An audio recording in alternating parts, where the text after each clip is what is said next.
ಬುರುಡೆ ರಾಮಯ್ಯ ಎಂದ ಬಿಜೆಪಿಯ ಬುರುಡೆ ಬಿಚ್ಚಿದ ಸಿದ್ದು. ಹುಲಿಯ ಕೇಳಿದ 10 ಪ್ರಶ್ನೆಗೆ ಬಿಜೆಪಿಯ ಬಾಯಿ ಬಂದ್. ದಾಖಲೆ ಸಮೇತ ಬಿಜೆಪಿಯ ಬಂಡವಾಳ ಬಯಲು ಮಾಡಿದ್ರು. ಸರ್ಕಾರದ ವೈಫಲ್ಯಗಳನ್ನು ಪ್ರಶ್ನೆ ಮಾಡುವುದು ವಿಪಕ್ಷ ನಾಯಕನ ಕರ್ತವ್ಯ. ಆದರೆ ವಿಪಕ್ಷ ನಾಯಕನಿಗೆ ಪ್ರಶ್ನೆ ಕೇಳುವ ಮುಟ್ಟಾಳತನದ ಕೆಲಸವನ್ನು ರಾಜ್ಯ ಬಿಜೆಪಿ ಟ್ವಿಟ್ಟರ್ ಖಾತೆ ಮಾಡಿದೆ. ಪ್ರಧಾನಿ ಮೋದಿ ದೇಶವನ್ನುದ್ದೇಶಿಸಿ ಮಾತನಾಡಿದರು. ಇದೇ ವಿಚಾರವಾಗಿ ಸಿದ್ದರಾಮಯ್ಯ ಮಾತನಾಡುತ್ತಾ ಪ್ರಧಾನಿ ಮೋದಿಯವರನ್ನು ರುಬ್ಬಿ ಕೆಡವಿದ್ರು. ದೇಶವನ್ನುದ್ದೇಶಿಸಿ ಪ್ರಧಾನಿ ಮೋದಿ ಮಾಡಿದ ಭಾಷಣವನ್ನ ಮಾಜಿ ಸಿಎಂ ಸಿದ್ದರಾಮಯ್ಯ ಖಂಡಿಸಿದ್ದಾರೆ. ಕೊರೋನಾದಿಂದ ತತ್ತರಿಸಿ ಹೋಗಿರುವ ರಾಜ್ಯಗಳಿಗೆ ಈಗ ಬೇಕಾಗಿರುವುದು ನೆರವಿನ ಹಸ್ತವೇ ಹೊರತು ಉಪದೇಶದ ಬುರುಡೆ ಮಾತಲ್ಲ. ಐಸಿಯು, ಆಕ್ಸಿಜನ್ ಸಿಗದೆ ಜನ ಜೀವ ಕಳೆದುಕೊಳ್ಳುತ್ತಿದ್ದಾರೆ. ಈ ಸಮಸ್ಯೆಗಳಿಗೆ ಯಾವುದೇ ಪರಿಹಾರ ನೀಡದ ಮೋದಿ ಜನತೆಗೆ ಜವಾಬ್ದಾರಿಯ ಪಾಠ ಹೇಳಿದ್ದಾರೆ. ಪ್ರಧಾನಿಗಳೇ, ಮೊದಲು ನಿಮ್ಮ ಜವಾಬ್ದಾರಿಯನ್ನು ಸರಿಯಾಗಿ ನಿರ್ವಹಿಸಿ. ಜನ ನಿಮ್ಮಿಂದ ನೆರವಿನ ಘೋಷಣೆಯನ್ನು ನಿರೀಕ್ಷಿಸಿದ್ದರು. ಪ್ರಧಾನಿಯವರೇ, ನೀವು ವಿಶೇಷ ಆರ್ಥಿಕ ನೆರವು ಕೊಡುವುದು ಬೇಡ. ನಮ್ಮ ನ್ಯಾಯಬದ್ಧ ತೆರಿಗೆ ಪಾಲನ್ನಷ್ಟಾದರೂ ನೀಡಿ ಪುಣ್ಯ ಕಟ್ಟಿಕೊಳ್ಳಿ ಎಂದು ಸಿದ್ದರಾಮಯ್ಯ ತರಾಟೆಗೆ ತೆಗೆದುಕೊಂಡಿದ್ದರು. ಇದೇ ಕಾರಣಕ್ಕೆ ರಾಜ್ಯ ಬಿಜೆಪಿ ಟ್ವಿಟ್ಟರ್ ಖಾತೆ ಸಿದ್ದರಾಮಯ್ಯರನ್ನು ಬುರುಡೆ ರಾಮಯ್ಯ ಅಂತ ಸಂಬೋಧಿಸಿ ಪಂಚ ಪ್ರಶ್ನೆಗಳನ್ನು ಕೇಳಿತ್ತು. ಅಹಿಂದ ರಾಮಯ್ಯನಿಗೆ ಬಿಜೆಪಿಯ ದಾರವಿರೋ ಬುದ್ಧಿವಂತರು ಕೇಳಿದ್ದೇನು?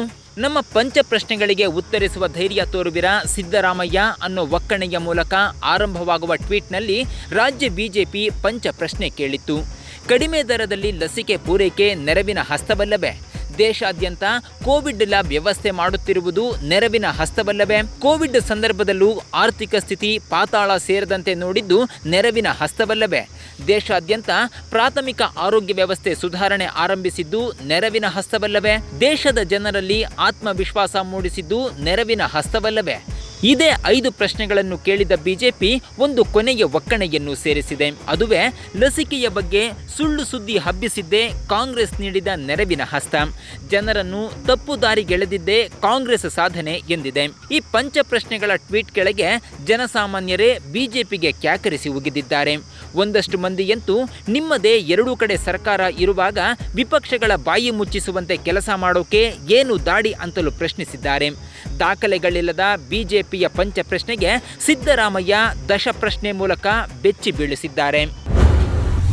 ದಾಖಲೆಯ ಮೂಲಕ ದಶಪ್ರಶ್ನೆ ಹಾಕಿ ಸಿದ್ದು ಕೇಳಿದ್ದೇನು ಗೊತ್ತಾ?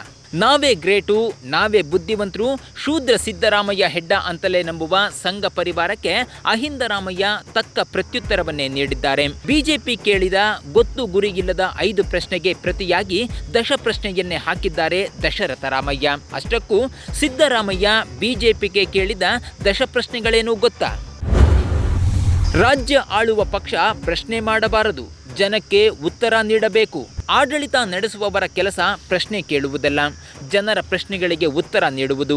ತಮ್ಮದು ವಿರೋಧ ಪಕ್ಷ ಅಲ್ಲ, ಆಡಳಿತಾರೂಢ ಪಕ್ಷ ಎನ್ನುವುದನ್ನು ರಾಜ್ಯ ಬಿಜೆಪಿ ಏನಾದರೂ ಮರೆತು ಬಿಟ್ಟಿದೆಯೋ ಅನ್ನೋ ಮೂಲಕ ಸಿದ್ದರಾಮಯ್ಯ ಮೊದಲ ಪ್ರಶ್ನೆಯನ್ನೇ ಬಿಜೆಪಿಯ ಮುಖಕ್ಕೆ ಸರಿಯಾಗಿ ಗುದ್ದಿದ್ದಾರೆ. ಅಷ್ಟೇ ಅಲ್ಲ, ಪ್ರತಿ ಟ್ವೀಟ್ನಲ್ಲೂ ದಶಪ್ರಶ್ನೆ ಫೇಕ್ ಮೋದಿ ಅನ್ನೋ ಹ್ಯಾಶ್ಟ್ಯಾಗ್ ಕೂಡ ಬಳಸಿದ್ದಾರೆ. ಇನ್ನು 2ನೇ ಪ್ರಶ್ನೆಯಲ್ಲಿ ಸಿದ್ದು ರಾಜ್ಯ ಬಿಜೆಪಿ ನಾಯಕರು ಬೆಳಗ್ಗೆ ಎದ್ದು ಪತ್ರಿಕೆಗಳನ್ನು ಓದುವ ಅಭ್ಯಾಸ ಬೆಳೆಸಿಕೊಂಡರೆ ಅವರಿಗೂ ಹಿತ, ರಾಜ್ಯಕ್ಕೂ ಹಿತ.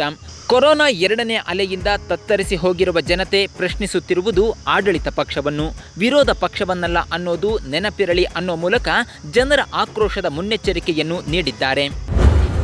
ಕನ್ನಡಿಗರು ಭಿಕ್ಷುಕರಲ್ಲ, ನಮ್ಮ ಪಾಲು ಕೊಡಿಸಿ, ಸಿದ್ದು ಘರ್ಜನೆ.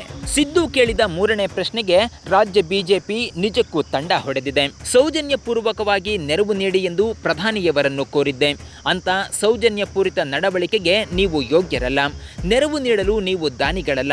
ಪಡೆಯಲು ನಾವು ನಿಮ್ಮ ಮನೆ ಮುಂದೆ ನಿಂತ ಭಿಕ್ಷುಕರು ಅಲ್ಲ. 6.5 ಕೋಟಿ ಜನರ ಬೆವರು ಸುರಿಸಿದ ಗಳಿಕೆಯಲ್ಲಿ ಪಾವತಿಸಿರುವ ತೆರಿಗೆ ಹಣದಲ್ಲಿ ಕರ್ನಾಟಕದ ಪಾಲು ಕೇಳುತ್ತಿದ್ದೇವೆ. ಇಂಥದ್ದೊಂದು ಖಡಕ್ ಎಚ್ಚರಿಕೆಯ ಮೂಲಕ ಸಿದ್ದರಾಮಯ್ಯ ಮೋದಿಗೂ ಗುಮ್ಮಿ ಕೆಡವಿದ್ದಾರೆ. ನಿಮ್ಮ ಪಂಚ ಪ್ರಶ್ನೆಗಳಿಗೆ ನನ್ನ ದಶಪ್ರಶ್ನೆಗಳೇ ಉತ್ತರ ಅಂತ ಸಿದ್ದು ದಶ ಡಿಚ್ಚಿ ಕೊಟ್ಟಿದ್ದಾರೆ.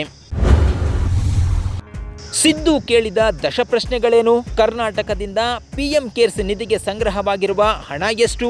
ಪಿಎಂ ಕೇರ್ಸ್ ನಿಧಿಯಿಂದ ಇಲ್ಲಿಯವರೆಗೆ ಕರ್ನಾಟಕಕ್ಕೆ ಕೊರೋನಾ ನಿರ್ವಹಣೆಗಾಗಿ ನೀಡಿರುವ ದುಡ್ಡು ಎಷ್ಟು? 50,000 ವೆಂಟಿಲೇಟರ್ ತಯಾರಿಕೆಗೆ ಪಿಎಂ ಕೇರ್ಸ್ನಿಂದ 2,000 ಕೋಟಿ ನೀಡಲಾಗಿದೆ. ಅದರಲ್ಲಿ ಕರ್ನಾಟಕಕ್ಕೆ ನೀಡಿದ್ದು ಕೇವಲ 90 ವೆಂಟಿಲೇಟರ್ ಮಾತ್ರ ಎಂದು ಪಿಐಬಿ ಪ್ರಕಟಣೆ ತಿಳಿಸಿದೆ. ನಮ್ಮ ರಾಜ್ಯಕ್ಕೆ ಮಾತ್ರ ಈ ಅನ್ಯಾಯ ಬೇಕೆ? ಕೊರೋನಾ ಸೋಂಕಿನ ಪರಿಣಾಮವಾಗಿ ಲಾಕ್ಡೌನ್ ಹೇರಿದ್ದ ನಂತರ ಬೀದಿಗೆ ಬಿದ್ದ ವಲಸೆ ಕಾರ್ಮಿಕರ ಕಲ್ಯಾಣಕ್ಕಾಗಿ ಪಿಎಂ ಕೇರ್ಸ್ ನಿಧಿಯಿಂದ ಬಿಡುಗಡೆಯಾಗಿದ್ದೇ 1,000 ಕೋಟಿ. ಅದರಲ್ಲಿ ಕರ್ನಾಟಕಕ್ಕೆ ಸಿಕ್ಕಿದ್ದು ಕೇವಲ 30 ಕೋಟಿ ಮಾತ್ರ. ಈ ಅನ್ಯಾಯಕ್ಕೆ ಯಾರು ಹೊಣೆ? ಆಕ್ಸಿಜನ್ ಕೊರತೆಯಿಂದ ರಾಜ್ಯದಲ್ಲಿ ಕೊರೋನಾ ಸೋಂಕಿತರು ಸಾಯುತ್ತಿರುವುದು ನಿಜವಲ್ಲವೇ? ಕರ್ನಾಟಕ ಬಿಜೆಪಿ ನಾಯಕರೇ ರಾಜ್ಯದ ಆಸ್ಪತ್ರೆಗಳಲ್ಲಿ ಆಕ್ಸಿಜನ್ ಬೇಡಿಕೆ ಎಷ್ಟು? ಪೂರೈಕೆಯಾಗಿದ್ದು ಎಷ್ಟು? ಕೇಂದ್ರ ಸರ್ಕಾರ ನೀಡಿರುವುದು ಎಷ್ಟು? ಪ್ರಪಂಚದಲ್ಲೇ ಅತಿ ಹೆಚ್ಚು ಆಕ್ಸಿಜನ್ ಉತ್ಪಾದಿಸುವ ದೇಶ ಭಾರತವಾಗಿದ್ದರೂ ದೇಶದಲ್ಲಿ ಕೊರೋನಾ ಸೋಂಕಿತರು ಆಕ್ಸಿಜನ್ ಕೊರತೆಯಿಂದ ಸಾಯುತ್ತಿರುವುದು ಏಕೆ? ಭಾರತದಲ್ಲಿ 2019-20ಕ್ಕೆ ಹೋಲಿಸಿದರೆ 2020-21ರಲ್ಲಿ ಆಕ್ಸಿಜನ್ ಉತ್ಪಾದನೆ ದುಪ್ಪಟ್ಟಾಗಿದ್ದರೂ ಈಗಿನ ಆಕ್ಸಿಜನ್ ಕೊರತೆಗೆ ಕಾರಣ ಏನು? ಹೊಣೆ ಯಾರು? 1 ವರ್ಷದ ಹಿಂದೆಯೇ ಕೊರೋನಾ ಕಾಣಿಸಿಕೊಂಡಾಗಲೇ ಆಕ್ಸಿಜನ್ ಅವಶ್ಯಕತೆ ಬಗ್ಗೆ ತಜ್ಞರು ಎಚ್ಚರಿಸಿದ್ದರೂ ಹಿಂದಿನ ವರ್ಷಕ್ಕಿಂತ ಆಕ್ಸಿಜನ್ ರಫ್ತಿನ ಪ್ರಮಾಣ ದುಪ್ಪಟ್ಟು ಮಾಡಿದ್ದೇಕೆ? ನಮ್ಮ ದೇಶದ ಜನಸಂಖ್ಯಾ ಪ್ರಮಾಣಕ್ಕೆ ಹೋಲಿಸಿದರೆ ಈವರೆಗೂ ಕಡಿಮೆ ಪ್ರಮಾಣದಲ್ಲಿ ಕೊರೋನಾ ಲಸಿಕೆ ನೀಡಿರುವುದು ಭಾರತದಲ್ಲಿ 10%ಗಿಂತ ಕಡಿಮೆ. ಈ ಹಿಂದುಳಿದಿರುವಿಕೆಗೆ ಯಾರು ಕಾರಣ? ನರೇಂದ್ರ ಮೋದಿ ಪ್ರಧಾನಿಯಾದ ನಂತರ ಪ್ರಾಥಮಿಕ ಆರೋಗ್ಯ ಕೇಂದ್ರ ಸುಧಾರಣೆಯಾಗಿದ್ದರೆ ಕೊರೋನಾ ರೋಗಿಗಳು ಚಿಕಿತ್ಸೆ ಇಲ್ಲದೆ ಸಾಯುತ್ತಿರುವುದು ಯಾಕೆ? ಖಾಸಗಿ ಆಸ್ಪತ್ರೆಗಳ ಮುಂದೆ ಕ್ಯೂ ನಿಂತಿರುವುದು ಏಕೆ? ಹೀಗೆ 10 ಪ್ರಶ್ನೆಗಳನ್ನು ಕೇಳಿದ ಸಿದ್ದರಾಮಯ್ಯ ಕೊನೆಯಲ್ಲಿ ಮತ್ತೊಮ್ಮೆ ಬಿಜೆಪಿಯನ್ನು ಬೆಚ್ಚಿ ಬೀಳಿಸೋ ಸಾಲೊಂದನ್ನು ಬರೆದಿದ್ದಾರೆ. ಅದುವೇ ಪ್ರಶ್ನೆಗಳು ಮುಂದುವರಿಯುತ್ತವೆ ಅನ್ನೋದು. ಸಿದ್ದರಾಮಯ್ಯ ಅನ್ನೋ ವಕೀಲ ರಾಮಯ್ಯನಿಗೆ ಬಿಜೆಪಿ ಪ್ರಶ್ನೆ ಕೇಳುತ್ತಿದೆ. ನುಡಿದಂತೆ ನಡೆದ ಅಹಿಂದ ರಾಮಯ್ಯ ಹಾಗಾಗಿಯೇ ಸಮಯ ಸಿಕ್ಕಾಗಲೆಲ್ಲ ಬಿಜೆಪಿಯನ್ನು ರುಬ್ಬಿ ಕೆಡವುತ್ತಲೇ ಇದ್ದಾರೆ. ಕೋಲು ಕೊಟ್ಟು ಹೊಡೆಸಿಕೊಳ್ಳುವುದು ಅನ್ನೋ ಮಾತಿದೆಯಲ್ಲ, ಅದನ್ನ ರಾಜ್ಯ ಬಿಜೆಪಿ ಯಾವಾಗಲೂ ಮಾಡಿಕೊಳ್ಳುತ್ತಲೇ ಇರುತ್ತದೆ. ಸಿದ್ದು ಕೇಳಿದ 10 ಪ್ರಶ್ನೆಗಳಲ್ಲಿ ಒಂದೇ ಒಂದು ಪ್ರಶ್ನೆಗೂ ಬಿಜೆಪಿ ಉತ್ತರಿಸೋಕೆ ಸಾಧ್ಯವೇ ಇಲ್ಲ. ಯಾಕಂದ್ರೆ ಒಂದು ಪ್ರಶ್ನೆಗೆ ಉತ್ತರಿಸಿದ್ರೂ ಮೋದಿ ಹಾಗೂ ಬಿಎಸ್ವೈ ಸರ್ಕಾರದ ಬಂಡವಾಳ ಬಟಾ ಬಯಲಾಗುತ್ತದೆ. ನೀವೇ ಹೇಳಿ, ಸಿದ್ದರಾಮಯ್ಯ ಬುರುಡೆ ರಾಮಯ್ಯನೋ? ಬಿಜೆಪಿ ನಾಯಕರು ಬಂಡಲ್ ಬಡಾಯಿ ನಾಯಕರೋ? ವಿಪಕ್ಷ ನಾಯಕನಿಗೆ ಪ್ರಶ್ನೆ ಕೇಳಿದ ರಾಜ್ಯ ಬಿಜೆಪಿ ಈ ಕ್ಷಣಕ್ಕೂ ಸಿದ್ದರಾಮಯ್ಯರನ್ನೇ ಸಿಎಂ ಅಂದ್ಕೊಂಡಿದ್ಯಾ? ಕಾಮೆಂಟ್ ಮಾಡಿ, ವಿಡಿಯೋ ಲೈಕ್ ಮಾಡಿ, ಶೇರ್ ಮಾಡಿ. ತಪ್ಪದೆ ಕರ್ನಾಟಕ ಸ್ಟುಡಿಯೋ ಸಬ್ಸ್ಕ್ರೈಬ್ ಮಾಡಿ, ಪಕ್ಕದಲ್ಲಿರೋ ಬೆಲ್ ಐಕಾನ್ ಒತ್ತಿ.